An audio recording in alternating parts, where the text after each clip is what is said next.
fossil fuel emissions. Yeah. Hopefully we won't be doing that. I think even my Democrat colleagues generally are in opposition to that. They see it as too extreme and unworkable. And even the AFL-CIO last week came out in strong opposition to it because of the economic impact upon their membership, the loss of jobs. So I stand again in support of entities of common sense that says, yeah, there's climate change. Has been since the beginning of time, at least as we've been recording it. And it will continue. But the beauty of the fact is that here in America, we have found ways of cleaning up our environment better and better. Our lakes, and Lake Erie is part of my district. I go to the middle of Lake Erie and touch Canada and their portion of the water. And we've had problems, and we fixed them. We have other problems now where we're looking at PFAS, we're looking at algae blooms, invasive species, and the like.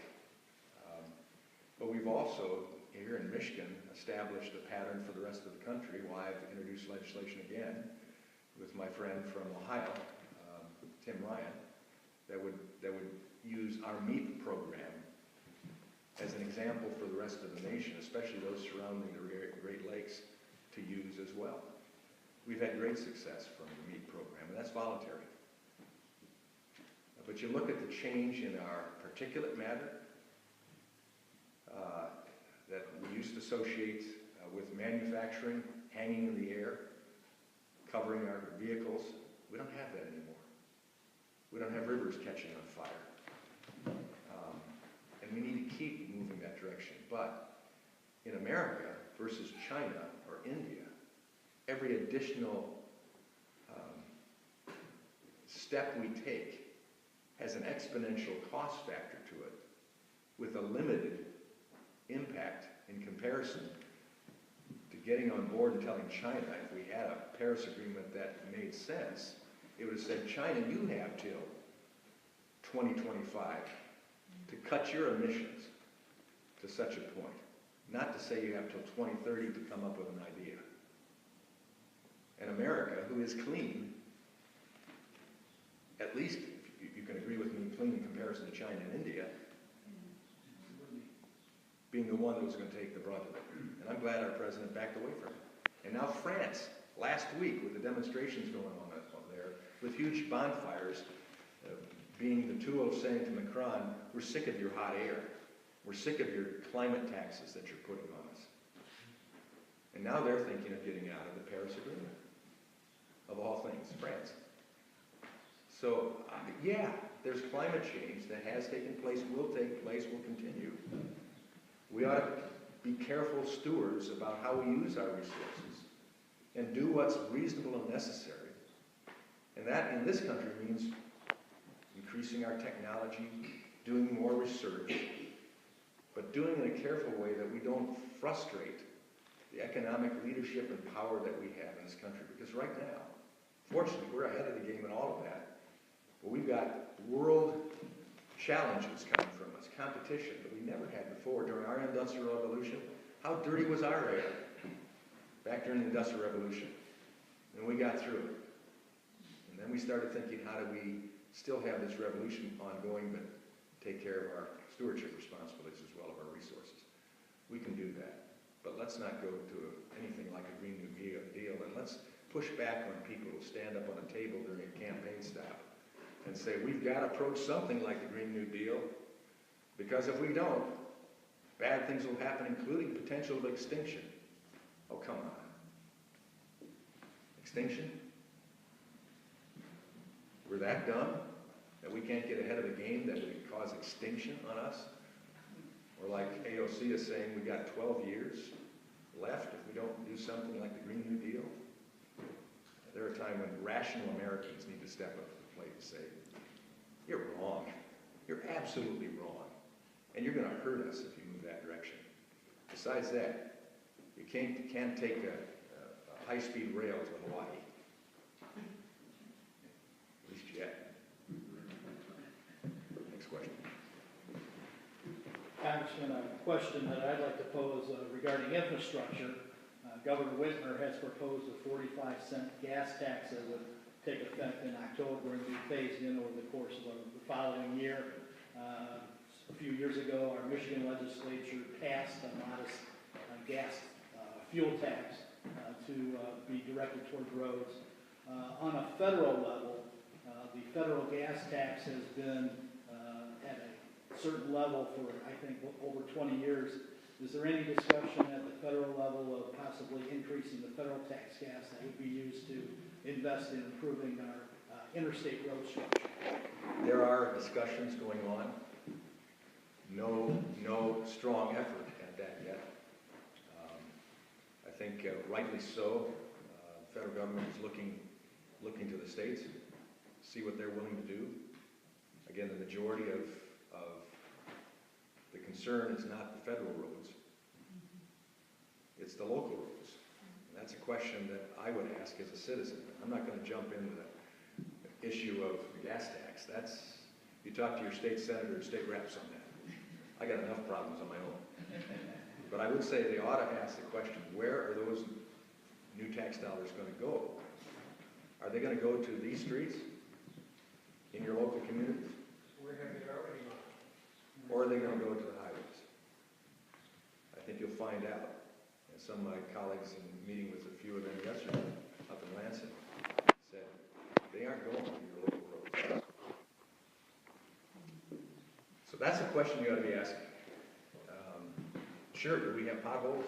Lots of potholes? You bet we do. When I travel over to visit my twin brother in Toledo. I can tell when I leave the state of Michigan and when I enter the state of Michigan with my eyes closed. Only if my wife's driving. No, we've had some problems. And when we do this, we also have to think of what we do underground those streets. Because you're going to tear them up. Let's do the infrastructure needs. And I think that's what this president really wants to get to. And he already put forward a plan that said the feds want to come in, but we're going to expect the states, local communities, and also private industry to step up with their share, significant share of remedying the solutions. And that includes pipelines, that includes broadband, and all the rest of the stuff that need to go in. But he's being pushed back on so much right now. He hasn't been able to get to the infrastructure, but he's a builder. And I know from personal conversation with him, he wants to get to that. Ashley from Munith poses a twofold question dealing with education in schools. One is, what can we do to improve school safety for our kids? And also, what steps can be taken to prepare our children for working in our workforce? Good questions. On the federal level, in a bipartisan fashion, we passed a package of bills dealing with mental health as well as school safety. And it was a broad school safety opportunity that basically said we will send block grant dollars to the states and local community school districts to use as they deem necessary to prevent acts of violence in their schools. Now, in some schools, that means those dollars will be used for metal detectors. In other schools, it won't be metal detectors, it'll just be simply locking systems on their doors. And a means by which everybody who comes through one door reports in and they have control of who's in the building. Others might involve having school resource officers, law enforcement in the school. Whether it's one resource officer or a group of them, whatever's necessary. Training teachers on how to spot and deal with potential threats. Whatever the school district, it's not the federal government to tell Grass Lake schools that you have to have this in order to keep your schools safe. Because I wouldn't think that Grass Lake would have the same problems as some of our inner city schools, for instance, would have. I hope not. But that was our determination on how to help deal with that, and law enforcement dollars that went that direction. The education issue as far as the ability to fill, for instance, those 7 million jobs that are out there going without individuals. That back right at the last year of the Obama administration, we were successful in getting through a piece of legislation that, again, returned federal grant dollars to the states to be used in developing programs at the local level that met the needs of the employment community and the jobs, real-world jobs that were there at the time. Subsequent to that, this past term, the President also signed, President Trump in this case, signed legislation that reduced the number of federal workforce training programs from, I believe it was 45 separate programs, a number of those overlapping each other and wasting funds. We cut it down in the House to, I believe it was 7 programs. The Senate bumped it up and we concluded with, I think, 15 federal programs. But the rest, we turned back to the states. And it wasn't dumping on the states, it was acknowledging the fact that it's up to you. You have better grip on what's needed in your local community. How many machinists, tool and die makers you need, CNC operators, how many IT professionals you need at your particular location, and how to train those. And so we then added dollars as well that went back to be used by not only school settings, like community colleges and intermediate school districts, career centers, but also associations like JAMA, Jackson Area Manufacturers Association, or individual businesses in certain cases that can access dollars to train employees, new employees, and continuing employees on the job. We think that's the best approach to take, and I'm now seeing some of our universities and colleges stepping up and saying, including businesses like Google, saying we want to come alongside and in fact pay for setting up courses and majors in schools that will lead to IT careers, not what we've been training, that then we have to retrain when we come to Google. And Apple would say the same thing, and Siemens would say the same thing, and Domino's would say the same thing as well. You know, Domino's is not so much a pizza company as it is a IT app company now. That's how they do their selling. And they need more and more IT workers trained in the real world. And so we're seeing some creativity starting to take place, and we've got to keep moving that direction. We're behind the curve. We're going to rest on our laurels that this country is what it is because it was what it was. And now China and South Korea, India, and other countries are catching up rapidly. And we're being pushed to compete. And we can do it. We've got the people who can do it. We've got the facilities that can train. We just have to make that our priority. I was delighted when I heard our last governor, come up with, in a bipartisan fashion, pushing the Marshall Plan for education and career training and changing the nomenclature for skilled trades, though they are skilled. My dad was a machinist, tool and die maker. Skilled at his work. Calling it professional trades, because they're professions. Good professions. And you don't come out with student loan debt either with some of those. And you're making good money right away, sometimes while you're going through the training. So we're rethinking it. I think we're starting to catch up. I'm not sure if this is a topic that's more at a federal level or a state level, but if you could address the matter of how do we encourage adoption and foster care in our state and perhaps in our nation?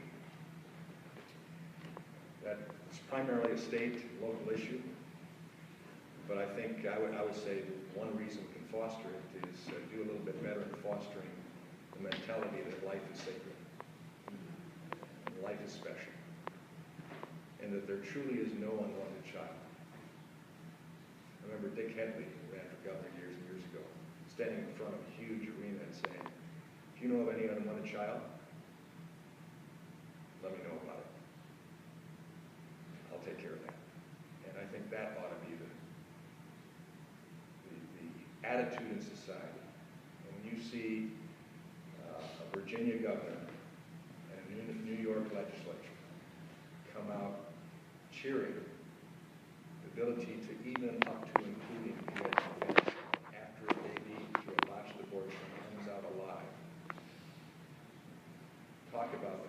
saying keep them comfortable until we make a decision on what we're going to do with it. And we try to get legislation through the House. We're still trying to get it brought up for consideration. The Senate tried to bring it up for a vote, and we're blocked from that 60-vote requirement in a bill that simply said any child, including a child as a result of a botched abortion, an unsuccessful abortion, I hate to say it, unsuccessful abortion, is born alive, will be treated like any other child born. That's the humanity that we ought to talk about. And so foster care. But that is happening. Pardon? That is happening. Any child delivered alive is cared, but with the parent's choice of, is this child viable? That's the parent's choice.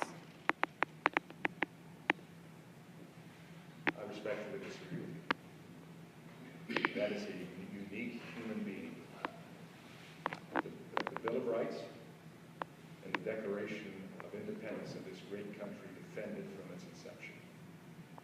That is not anything but a unique human being from the moment of conception.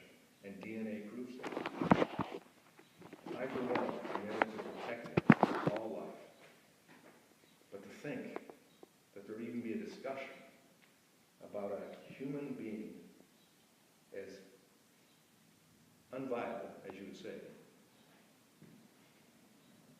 But my granddaughters, who are now the youngest granddaughters, 2 and 3 years of age, they're not viable to live on their own.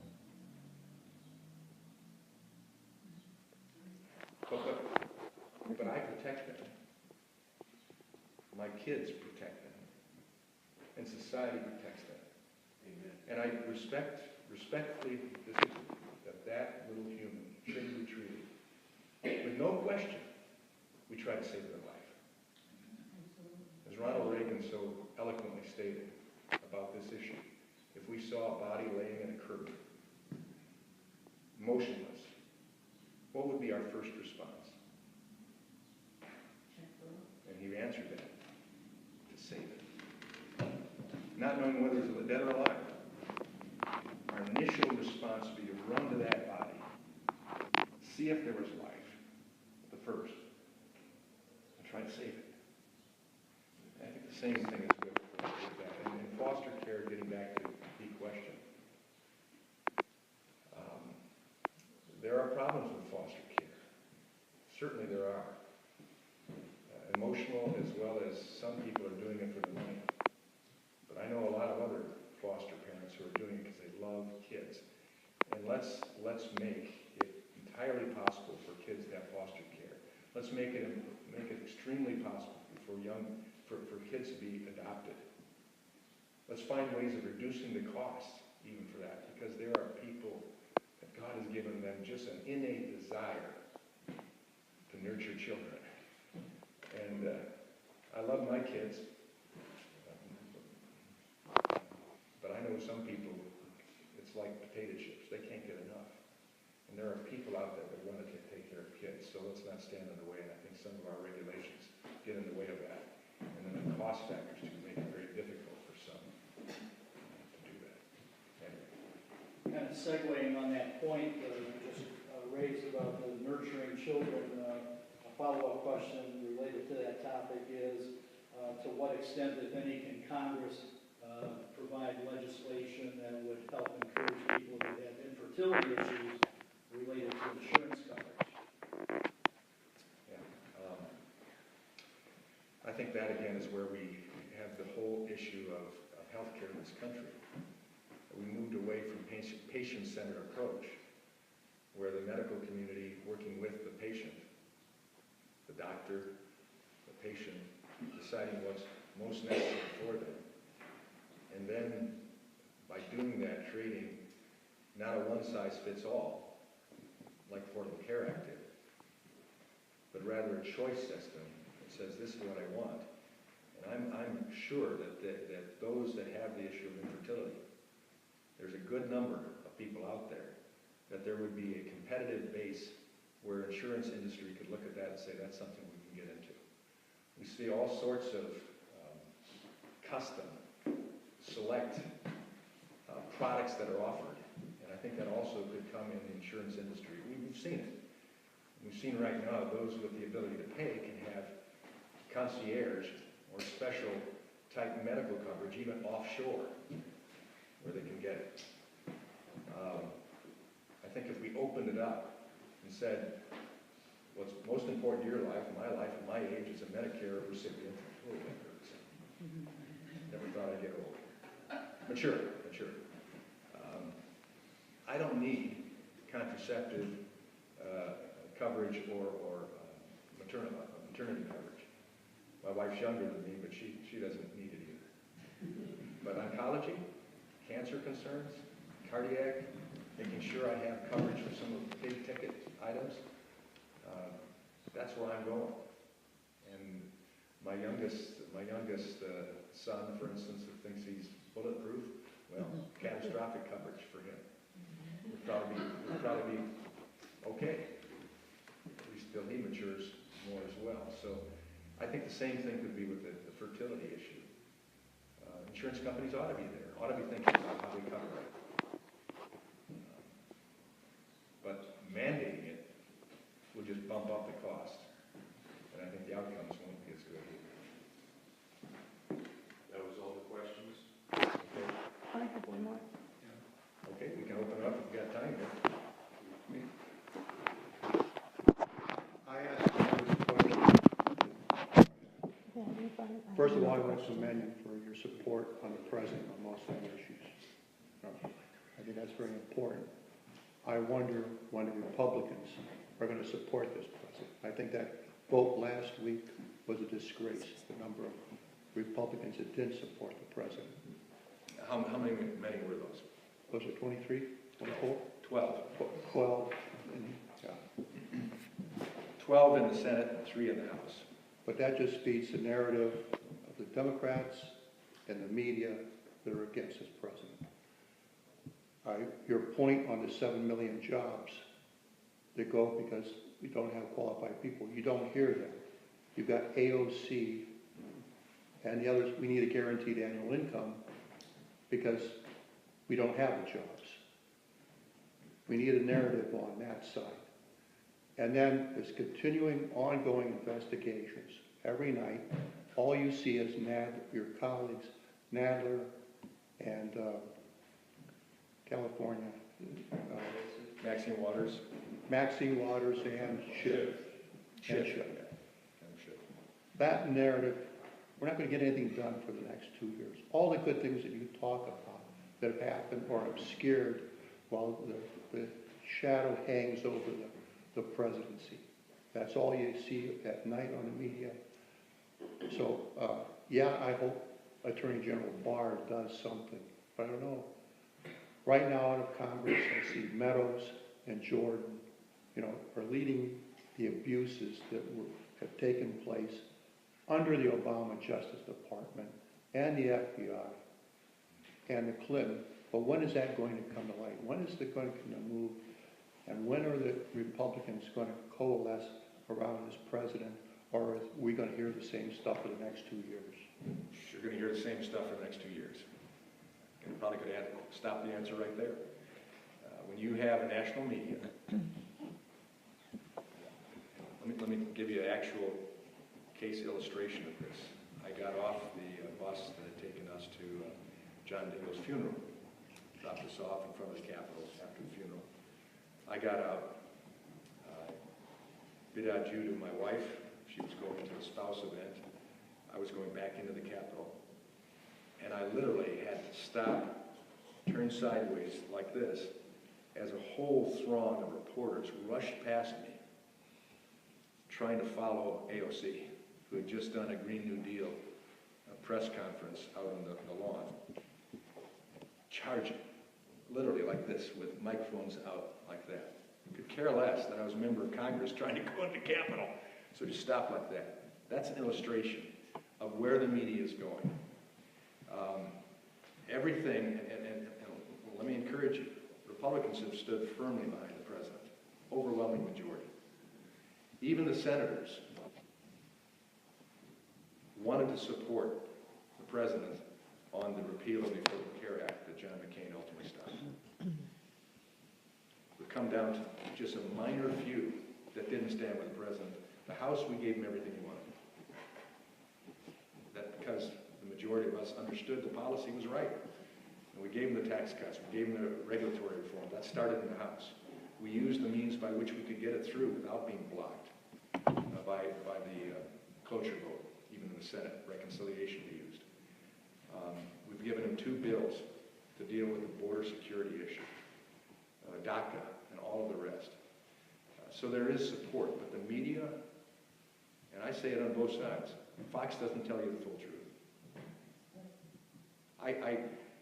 I've sat in hearings and watched the Fox report after that hearing in the evening. I didn't recognize it. Not what I sat through. And again, it's the desire for the extreme. There are those of us that are workhorses, and there are those of us that are show horses. I'm not a show horse. And that's why I was listed as the most effective member of the Michigan delegation out of 244 Republicans in Congress last term. For legislation we passed, got moving forward, and significant legislation on opioids, human trafficking, regulatory issues, retirement issues. Debbie Dingell, Truth in Advertising, she was #1 of the Democrats in the House at 89 out of 204 Democrats. And I was 30 out of 244 Republicans in the whole body. So we're working there. You'll see Meadows and you'll see Jordan speaking up as they ought to. They sit on the committee that are having those hearings. I sit on Energy and Commerce, arguably the most important committee in Congress for the policy issues. I fought to get on that committee. We're going to keep working there. But everything we want to get across from the other perspective, we've got to pay for it. What I mean by that, it has to come out, paying for ads to have events like this and having people come to it so I can stand and report back, hear your comments, or campaign. I've got to buy all that to get it out. I don't have the national media. AOC has it. She had to pay for it. But we also have to understand the truth that it's not just because 12 Republicans stood against the president on this. And I don't agree with any of them. I don't agree with Mike Lee. I don't agree with Romney. I don't agree with Rubio. I don't know why they did that, why they think that this was unconstitutional. You can't see that, but they did. So we'll keep battling. But so far, if we can just stop some of the stuff that they're talking about this year, Green New Deal, Medicare for all. Why do they want to destroy Medicare? That's what we have to consider. That's where individuals like yourself have to talk about it. If I can't get it out, we have to get it. I've got 2 minutes. Okay. Let's go back here. Yes, yes. Seen your hand up. Okay. The First Amendment applies to all of us. If you're sick and tired of what the media is pushing, speak up to them, write them, email them, verbally contact them. We don't have to put up with this anymore. I mean, my blood pressure goes up every night I watch the news. And it's that. Turn them off sometimes too, okay? Turn it off. It's good for you if you turn it off sometimes. Yeah, but if we sit and be the silent majority, that's good in certain instances. Something like this, we need to get control of it. We need to stop them. We need to tell them, stop speaking the truth. If we hurt them in the comment book, they go away. In this country, we need a fair and free media. We really need that. We don't have it. We don't have it. When my son-in-law, who lives in Uganda, can go to the BBC, and it has a little left stance to it, but he hears more factual information off the BBC. When he talks to him about it, I say, where'd you hear that? That's actually what took place. They at least report the facts of what's going on. So that should be what we have here on Fox, on MSNBC, and other places. But anyway, one point, and I'll finish with this, because that just jogged my thought. I didn't answer a question fully about the First Amendment issues. I'm not saying that AOC or Omar should be muzzled from saying what they're saying. That's America. other than screaming fire in a crowded theater, we have the right to state our mind, even when it's ugly and it's wrong. We have that right. My concern with Omar is the anti-Semitic statements and questioning, in all truth, whether I'm patriotic because I support Israel. And when she sits on the Foreign Affairs Committee, and to continue sitting on with that type of verbiage, it's wrong. If that was a Republican, our leadership would have removed her from that committee. We've shown that we've done that already with other members of our own party. We've taken them off committees when they've overstepped the bounds. Not on free speech, but on the assertions that are absolutely wrong and hurtful.